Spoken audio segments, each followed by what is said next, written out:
ruang untuk menghirup udara segar bagi terdakwa kasus pencemaran nama baik dan konten asusila Pablo Benua bagai buah si malakama. Di satu sisi, kesempatan yang ada setelah mendapat izin Pengadilan Negeri Jakarta Selatan untuk keperluan menjenguk orang tua yang tengah sakit keras itu menjadi momen untuk berbakti pada orang tua. Tapi di sisi lain, tindakannya mampir di sebuah kafe untuk berbuka puasa dengan pengawalan pihak jaksa malah menjadi sorotan netizen. Bahkan sejumlah pertanyaan mencuat. Benarkah Pablo hanya sebentar menjenguk orang tuanya atau lebih banyak menghabiskan waktu di luar? Pertanyaan itu bahkan menggelayuti pihak pelapor Fairuz Arafik. Merasa bingung atas isu yang beredar, ditemani sang suami Sony Septian, Fairuz kemarin langsung menemui kuasa hukumnya Minola Sebayang di kantor firma hukumnya. Kalau misalnya mendapat kabar itu dia kaget, pasti kaget ya. Karena kan yang dia tahu lagi ada proses hukum dan Pablonya lagi ada di tahanan, kok sekarang ada di luar tahanan ya. Menurut berita dan juga ada beberapa saksi dan juga gambarnya kan gitu ya. Majelis hakim yang menangani perkara Pablo itu memberikan izin dengan mengeluarkan penetapan tanggal 5 Maret 2020. Jadi alasannya dia memberikan izin karena dengan alasan untuk menjenguk orang tua yang sedang sakit keras. Untuk menjenguk orang tua yang sedang sakit keras. Itulah dasarnya kenapa dia bisa keluar dari tahanan. Dengan pengawalan. Catatan masih tetap dengan pengawalan oleh jaksa penuntut umum. Majelis hakim itu hanya mempunyai kewenangan untuk memberikan izin keluar dari ruang tahanan, ya, keluar dari tahanan dan kembali sesuai dengan penetapan yang kita sampaikan.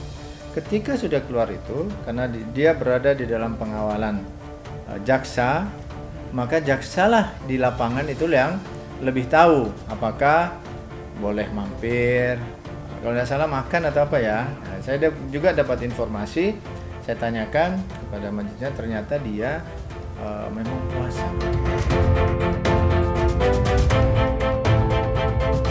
Saat status hukumnya belum jelas diketuk palu hakim, apapun tindakan Pablo dan terdakwa lainnya yang memicu perhatian publik tentu saja akan terus disorot netizen. Apalagi rumus prasangka dan spekulasi akan berlaku ketika memaknai secuil foto tangkapan netizen yang beredar. Maka wajar jika Pablo kemudian jadi sasaran gunjingan netizen. Apalagi kala itu belum ada keterangan resmi dari pengadilan.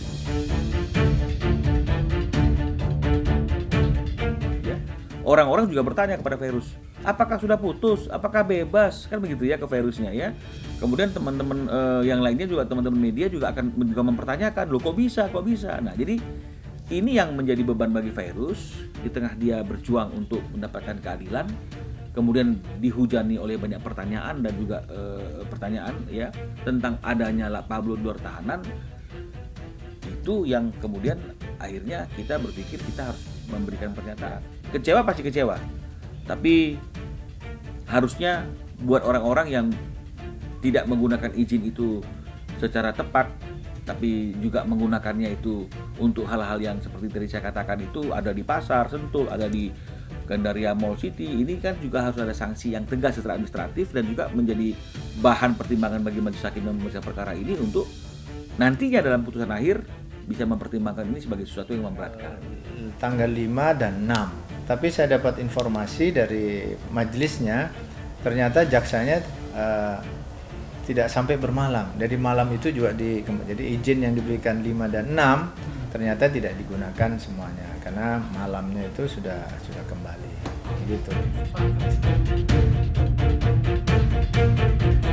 Pablo CS bak tertulah jemarinya yang dengan mudah mengupload isi konten talk show sang istri dan Galih yang kemudian berbuntut tuntutan hukum. Demikian juga dengan celoteh Galih dan Tawarey saat memandu konten percakapan berujung petaka itu. Ya, meski ketiganya sudah sekuat tenaga melakukan apa saja untuk meluluhkan hati Fairuz, toh ujung-ujungnya Fairuz tetap ingin proses hukum terus berjalan. Udah pokoknya intinya tadi kan saya sudah bilang ya dari antara dari segi kemanusiaan dan agama saya maafkan kesalahan mereka yang sudah pernah menzolimi saya. Saya ikhlas, saya tidak dendam ya itu aja udah. Dan saya doakan untuk orang-orang yang menzolimi saya semoga bertobat di jalan Allah Subhanahu Wa Taala. Kepada majelis hakim yang memeriksa perkara ini, yang juga memberikan izin, dan sekarang dia sudah tahu bahwa izin yang dia berikan itu kan disalahgunakan. Harus juga ada sikap yang tegas.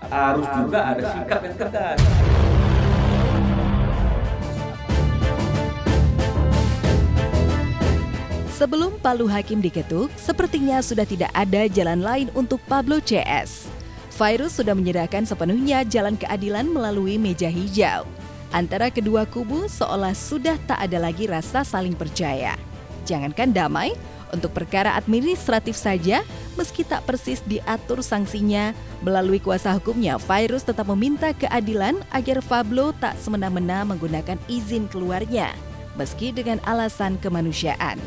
Protes itu jelas tersurat jika Virus benar-benar tak ingin melihat Pablo CS menghirup udara segar sebelum ada keputusan resmi Majelis Hakim Pengadilan Negeri Jakarta Selatan. Ya. Kemudian juga bagi majelis hakim yang memberikan izin ini juga harus menjadi catatan bahwa ternyata ini juga bisa diartikan oleh masyarakat sebagai suatu pelecehan kepada penegakan hukum. Jadi majelis hakim itu punya hak untuk mengizinkan atau tidak mengizinkan ketika ada terdakwa mengajukan permohonan. Ya, karena permohonan, maka majelis hakim memberikan izin itu dengan pertimbangan kemanusiaan.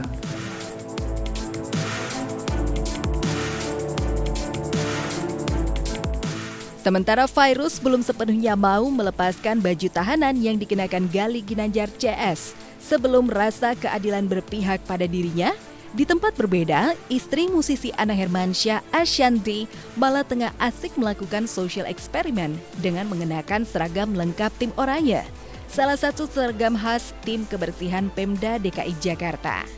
Bersama para petugas kebersihan, Ashanti tampak asik berbaur bersama pekerja lainnya saat membersihkan jalanan di sekitar Taman Ayodhya, Kebayoran Baru, Jakarta Selatan. Aja Bu, ya kan apa ya biasanya kalau orang pada nongkrong di sini lagi musim rontok. Kalau itu kenapa buang sampahnya begitu ya? Biasa. Terus nanti ini buangnya kemana ya? Udah ada sampah lagi. Ah itu tuh.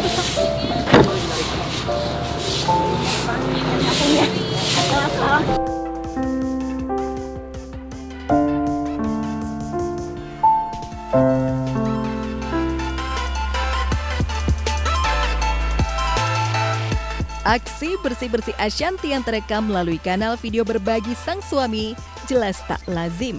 Apalagi kegiatan itu bukan kebiasaan rutinnya saat di rumah. Ia yang biasa tinggal di istana mewahnya, dikelilingi para asisten rumah tangga, dimanjakan segala pekerjaan rumahnya, kini harus berjibaku menyapu debu dan sampah jalanan. Maka wajar jika dari raut wajahnya, ia tampak kelelahan. Mantap.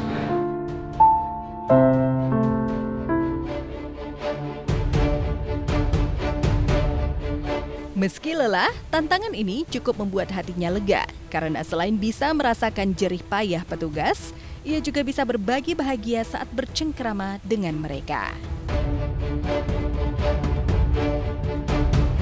Apa yang nanti 150.000 ya?